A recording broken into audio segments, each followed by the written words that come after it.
Before we begin, please note that this video contains spoilers for both Attack on Titan and Clair Obscur, Expedition 33. You have been warned.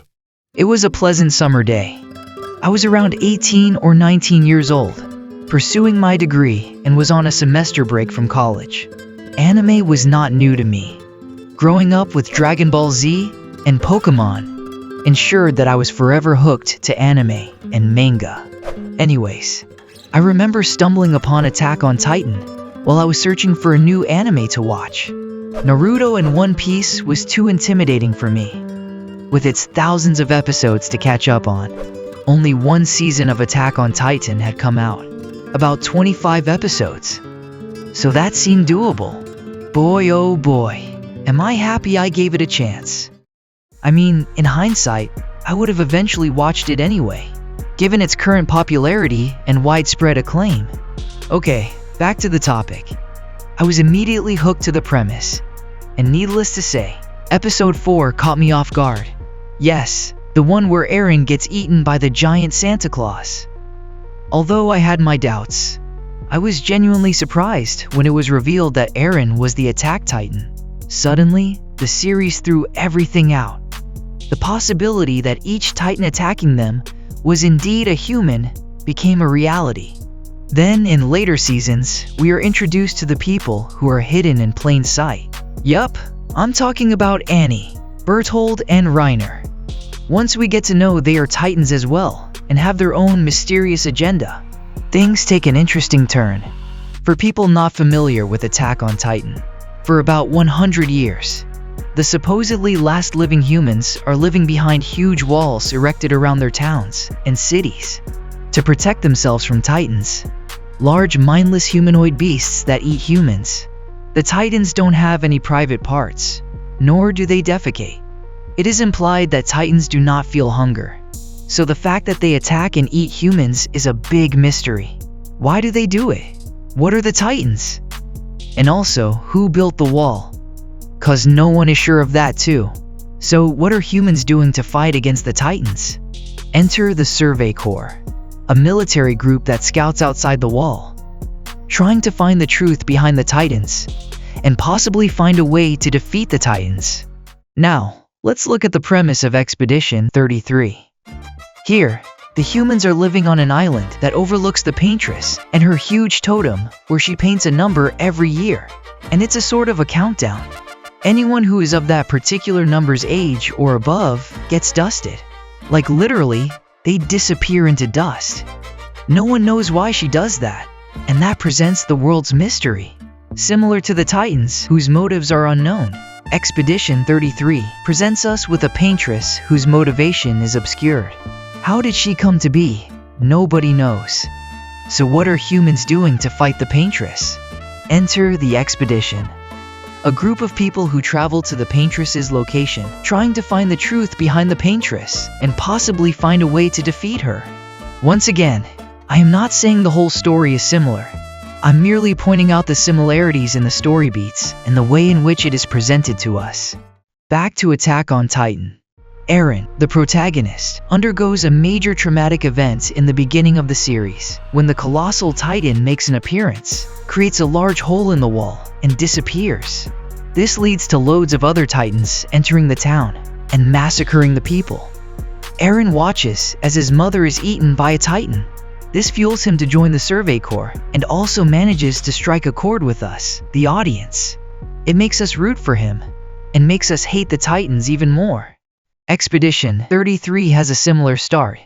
Gustav, our protagonist, has to watch his former lover, who he still has feelings for, turn into dust as the Paintress paints the new number. Again, they manage to stir our emotions and make us root for the protagonist and have us invested in their journey. On a side note, both the protagonists have a female adopted sisterish companion with them who would go to great lengths for them. In Attack on Titan, we got the badass Mikasa, and in Expedition 33, we got the brooding male, to show us the cruelty and brutality of the world the characters live in. Attack on Titan kills off Eren in the 4th episode, when he protects our men, and gets eaten by a Titan. In Expedition 33, Gustave sacrifices himself to protect Mail and gets killed by Renoir. This serves as a shock. By killing off the main character till that point, it drives home the message that no one is safe. Of course, in the case of Aaron, he actually comes back later. I was low-key expecting something similar with Gustave, but I'm glad to see that the writers for the game went another route and kept him dead for good. I noticed another interesting similarity in the world building. So, Titans are actually humans. Specifically a race of people called Eldians, who are injected with a spinal fluid to transform into these mindless abominations. There are instances where the Titans sometimes display human characteristics, showing they still have the essence of the original humans somewhere inside them. When we scoot over to Expedition 33, there is a point where our heroes see a red rose, the kind similar to the one Gustave gave his former lover, Sophie, on her last day. There is a huge Nevron that is seemingly attached to the red flower, and only attacks them when they pick the flower. I know it is not explicitly stated, but it is clear that this Nevron is actually Sophie, at least a different form of her. Let me explain. In Expedition 33, all the characters are inside a painting and comprised of chroma. Once they die, their chromas can be used by the painters to make other characters, or Nevrons. This would alter their personality, but they may still retain the essence of their original self.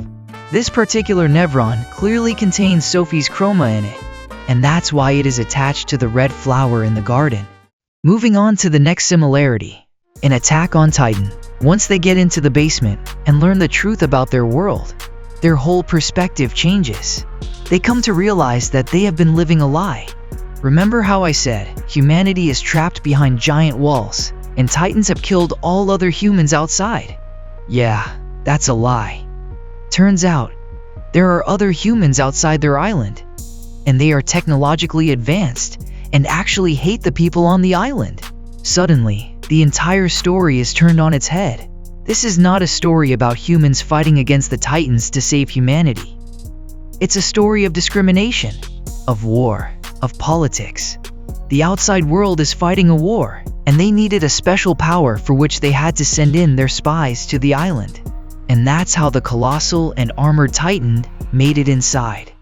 In Expedition 33, they have a similar twist that changes things forever. After they confront the Paintress, they learn that their entire world is actually a painting. The Paintress is a grieving mother in the real world, and she belongs to a special class of people called painters. And they seemingly have a special power that allows them to create worlds inside their art and possibly pour their soul into their creations. This particular canvas was initially created by Verso, her son who died in real life. She spends her time in his painting, unable to move on. And just like the war in Attack on Titan, there is a war between two factions in the real world, between the painters and the writers. Of course, they do not go in depth regarding this fight, but I thought it was worth mentioning. Now, this story is not about humans fighting the Paintress. It's a story of loss, pain, and grief. This is not where the similarities end. Attack on Titan's main protagonist gets special powers that allow them to be the trump card that can change the fate of their world. Eren gets the founding Titan's powers and becomes the scary Doomsday Titan. In Expedition 33, Mael realizes that she is actually the Paintress's daughter in real life, and that unlocks her powers to manipulate chroma, making her powerful enough to change their fate. Finally, in Attack on Titan, we see that Ymir, the founding Titan, is trapped in a place where she constructs the Titans' bodies using sand. She does not want to do it, but is seemingly trapped doing this forever. Time moves at a slower pace in this realm. Similarly, in Expedition 33, a part of Verso's childhood self is trapped in the canvas, painting forever using the chromas and creating the Nevrons and the world in the painting.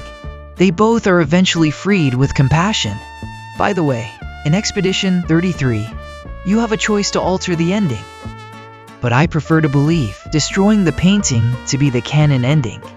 Another bonus, the soundtracks for both Attack on Titan and Expedition slaps, and I mean slaps hard. They really pull us in and make us feel for the world and its characters. I I know this is not a similarity, but it's a crazy coincidence, don't you think? I'm pretty sure that there are other similarities between Attack on Titan and Expedition 33. Please let me know in the comments if you find anything else. Also, is there a similarity between Expedition 33 and any other piece of media you consumed? Let me know in the comments. And a like and subscribe would go a long way too. By the way, in the end, Attack on Titan and Expedition 33 are clearly different in their stories and worlds that they built. This video just focuses on the similar story beats and plot points between these two. In no way does this discredit the quality, time and effort put into Expedition 33. I personally love them both, and played Expedition 33 non-stop for a week, and fell in love with it. Both Attack on Titan and Expedition 33 are spectacular in their own ways. Though Expedition 33 took story beats and tropes from Attack on Titan, it turned those into its own, and created a story about personal loss, and made an intriguing world that can stand on its own legs. That's all for today, folks.